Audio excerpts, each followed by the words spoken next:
cada episódio que passa, mais e mais verdades estão sendo reveladas à luz da Bíblia, a palavra de Deus. Mas ainda há muitas outras verdades para serem desvendadas. Entre elas, a verdade sobre os profetas, pessoas comuns como eu e você, que foram escolhidas por Deus para trazerem ao mundo mais entendimento sobre as verdades bíblicas.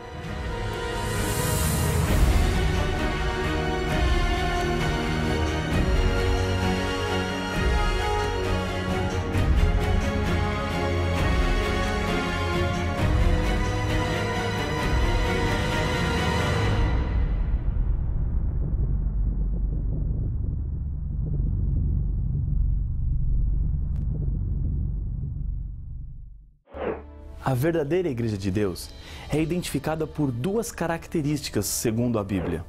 Acompanhe a leitura de Apocalipse capítulo 12, o verso 17. Irou-se o dragão contra a mulher, e foi pelejar com os restantes da sua descendência, os que guardam os mandamentos de Deus e têm o testemunho de Jesus. Os símbolos do Apocalipse devem ser interpretados. Dragão é uma referência a Lúcifer, mulher representa a Igreja de Deus. João está retratando uma luta feroz entre o inimigo e o povo de Deus. No céu, Lúcifer lutou contra Deus, mas perdeu. Já que ele não conseguiu vencer a Deus, usa de uma estratégia covarde para atingi-lo. Ele faz sofrer, causa problemas na vida dos seres humanos, pois sabe que assim atinge diretamente ao Criador. O povo de Deus é reconhecido por algumas características. Primeiro, guarda os mandamentos de Deus, os 10 mandamentos, conforme estão escritos na Bíblia e não na adaptação feita pelos seres humanos. Deus não autorizou ninguém mexer nos mandamentos. Não existe nenhum texto na Bíblia que permita ao ser humano dizer no lugar de Deus o que deve e o que não deve ser feito. Segundo, o povo de Deus teria o testemunho de Jesus. E a pergunta que se faz agora é: o que é o testemunho de Jesus? Apocalipse 19:10 nos ajuda a entender. Pois o testemunho de Jesus é o espírito da profecia. No livro do Apocalipse, também nos é revelado que apareceriam falsos profetas, que fariam grandes sinais e maravilhas diante dos olhos das pessoas. Em Apocalipse capítulo 16, verso 13 e 14, a Bíblia nos diz: Então vi sair da boca do dragão, da boca da besta e da boca do falso profeta 3 espíritos imundos, semelhantes a rãs, porque eles são espíritos de demônios, operadores de sinais, e se dirigem aos reis do mundo inteiro com o fim de ajuntá-los para a peleja do grande dia do Deus Todo-Poderoso. Por causa disso, torna-se evidente a necessidade de sabermos separar os verdadeiros dos falsos profetas. O Apocalipse é um exemplo acerca da decisão de Deus de utilizar profetas para transmitir suas mensagens aos seres humanos. Esta foi a forma que Deus usou para dar o conteúdo de toda a revelação bíblica. Por meio dos profetas, Deus revela para o seu povo os seus planos e também fala sobre o futuro.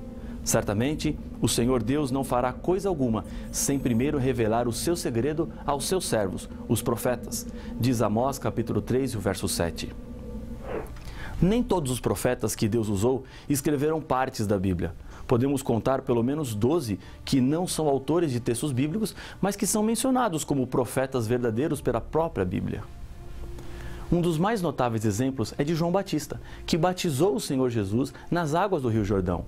Jesus disse que não havia profeta maior do que ele, mas não temos nenhum livro ou texto de João Batista na Bíblia, exceto as referências encontradas nos Evangelhos. Isso quer dizer que o dom de profecia não foi dado apenas para escrever a Bíblia, mas Deus usou para também outros propósitos. Outro fato interessante que notamos na Bíblia é que Deus não faz discriminação de sexo para o dom de profecia. A Bíblia nos fala que mulheres exerceram a função profética, como Ana, Miriam, Débora, Ulda e no Novo Testamento, as 4 filhas de Filipe. Outro ponto importante é que o dom de profecia não acabou quando a Bíblia terminou de ser escrita. Joel, capítulo 2, verso 28 e 29, nos apresenta: E acontecerá depois que derramarei o meu espírito sobre toda a carne. Vossos filhos e vossas filhas profetizarão, vossos velhos sonharão e vossos jovens terão visões. Até sobre os servos e sobre as servas derramarei o meu espírito naqueles dias.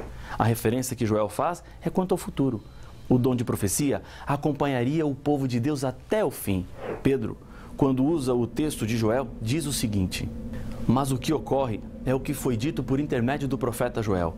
E acontecerá nos últimos dias, diz o Senhor, que derramarei o meu espírito sobre toda a carne. Vossos filhos e vossas filhas profetizarão, vossos jovens terão visões e sonharão vossos velhos. Atos capítulo 2, versos 16 e 17. Últimos dias é uma referência ao tempo que antecede imediatamente a volta de Jesus.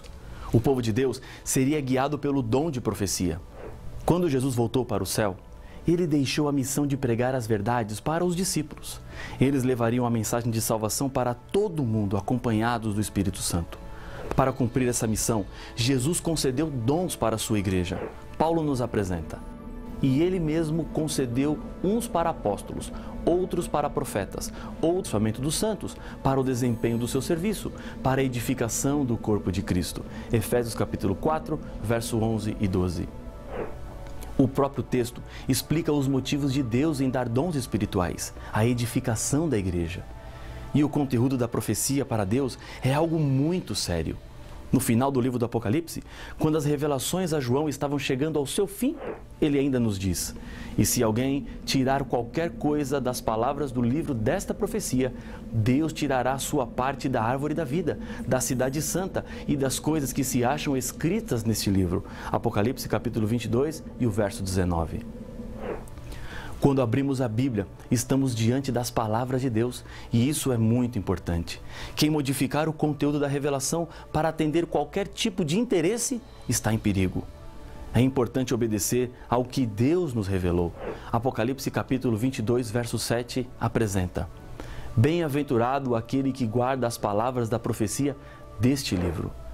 No Antigo Testamento, encontramos um exemplo de como Deus abençoa aqueles que respeitam a sua revelação. Moisés fora educado na corte do Egito como príncipe e provável herdeiro ao trono.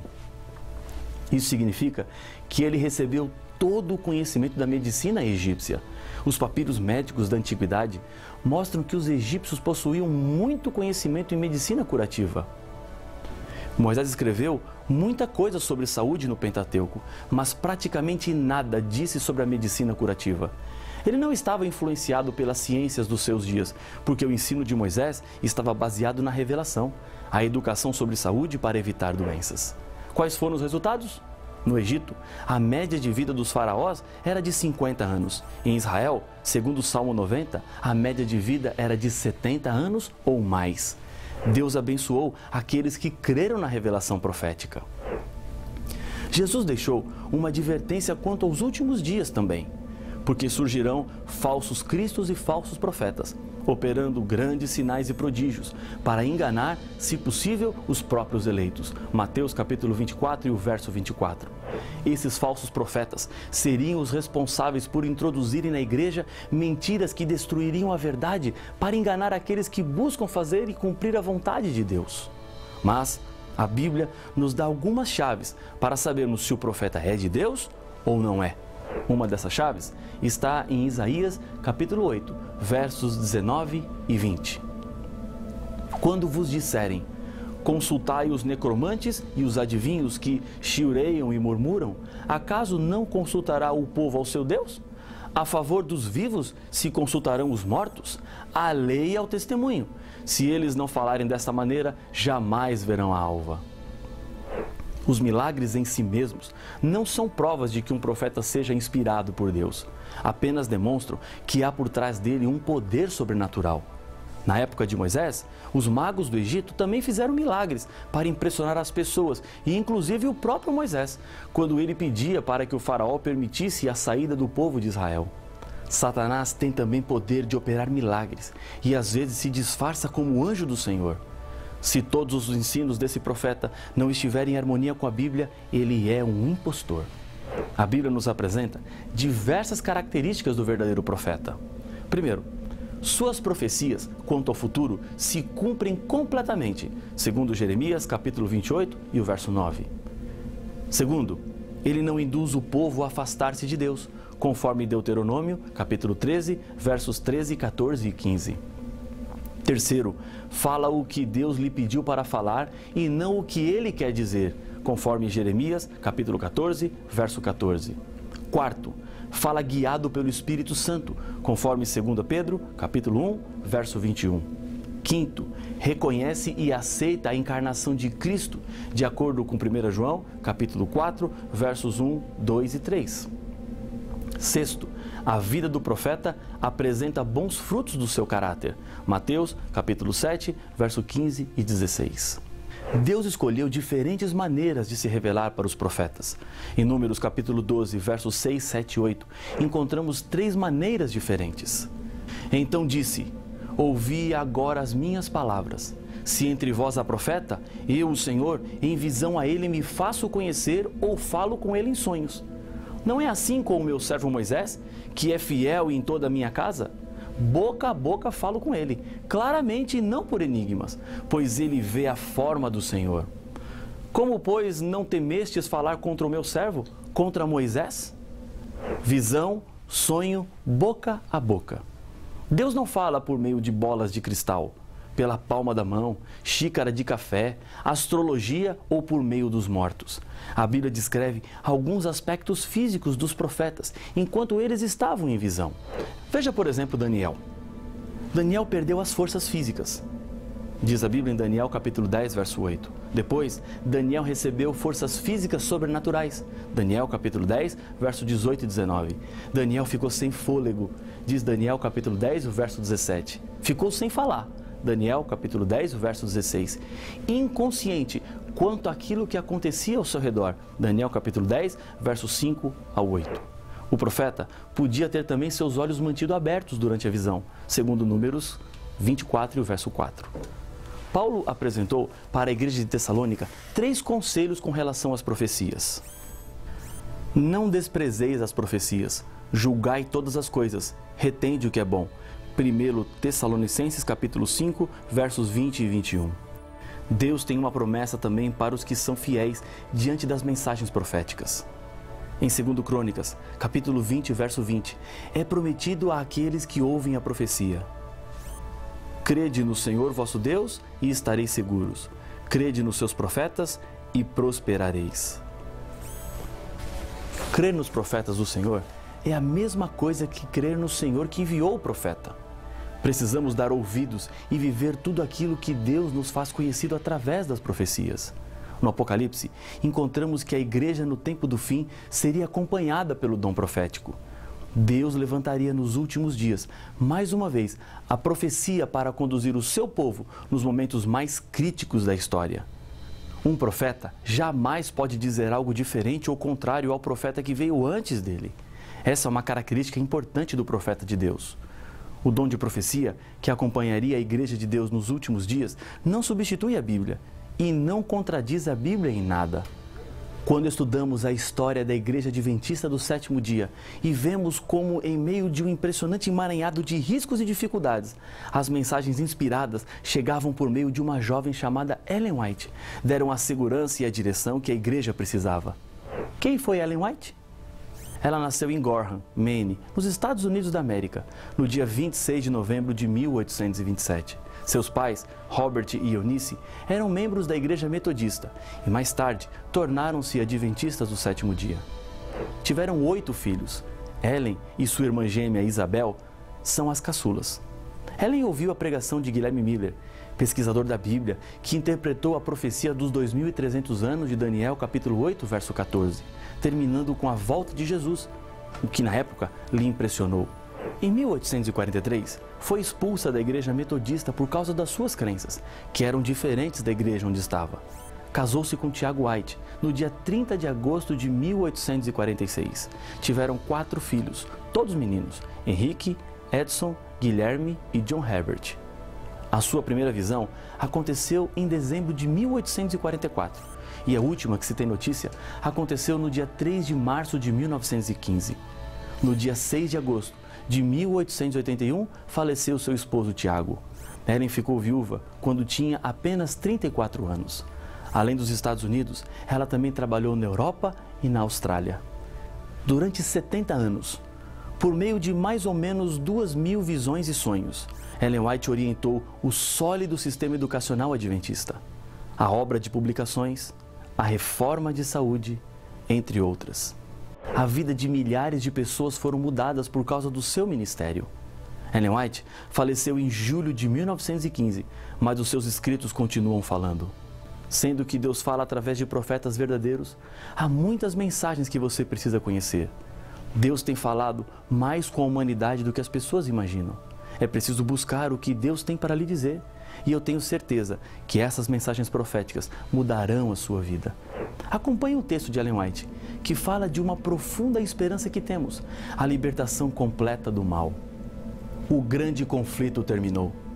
Pecados e pecadores não mais existem. O universo inteiro está purificado. Uma única pulsação de harmonia e alegria vibra por toda a vasta criação. Daquele que tudo criou, emanam vida, luz e felicidade por todos os domínios do espaço infinito. Desde o minúsculo átomo até o maior dos mundos, todas as coisas, animadas e inanimadas, em sua serena beleza e perfeita alegria, declaram que Deus é amor. A Grande Esperança, página 105. Esse é o plano de Deus para a vida dos seres humanos. Restauração, perfeição e eterna satisfação. Aceite as mensagens de Deus e agradeça a Ele pelos profetas, porque cada mensagem profética vem acompanhada de um bilhete de amor. Deus te ama e quer te salvar. Ele não quer que você sofra e por isso deixou um mapa para lhe ajudar nas suas escolhas e decisões. Lembre-se de uma coisa, você não está sozinho. A mensagem profética está aí para lhe ajudar, para conduzir a sua vida. Eu quero fazer uma oração com você. Feche os seus olhos. Vamos falar com Deus. Senhor Deus querido, nós te agradecemos pelas profecias. Assim sabemos por onde andar.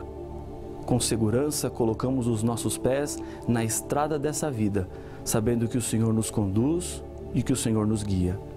Abençoa este teu filho, esta tua filha que ora comigo, em nome de Jesus. Amém.